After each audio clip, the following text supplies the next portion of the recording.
सलामकुम, कैसे हैं आप सब लोग। उम्मीद करती हूँ आप सब लोग ठीक होंगे, खैरियत से होंगे। आज मैं आप लोगों को अदरक लहसुन का पेस्ट बनाना सिखाऊंगी, जो कि आप लोग कई महीनों तक भी रख लें तो ये ख़राब नहीं होगा और बिल्कुल इसका कलर वही रहेगा जैसे कि आप लोगों ने फ्रेश तैयार किया हो।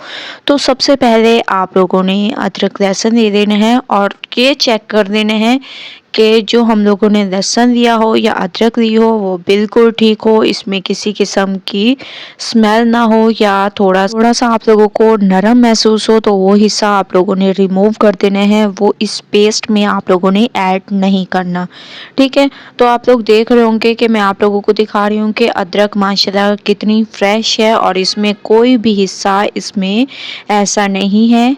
ठीक है, तो ये तमाम को छील लेंगे। तमाम को छील कर आप लोगों ने आधे घंटे के लिए पानी में रख देना है। आधे घंटे के बाद अब हम इसको पीस देंगे।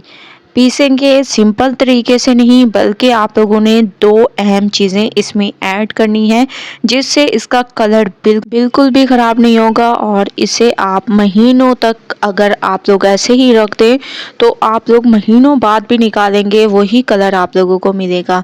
1 चम्मच मैंने इसमें नमक ऐड कर दिया। 2 चम्मच आप लोगों ने भरकर इसमें कुकिंग ऑयल ऐड कर देना है। ये दो चीज़ें ऐड करना बहुत ज़रूरी है। ठीक है, इसके बाद आप लोगों ने हाफ कप तक इसमें पानी ऐड कर देना है और इसका एक स्मूथ सा पेस्ट तैयार कर देना है।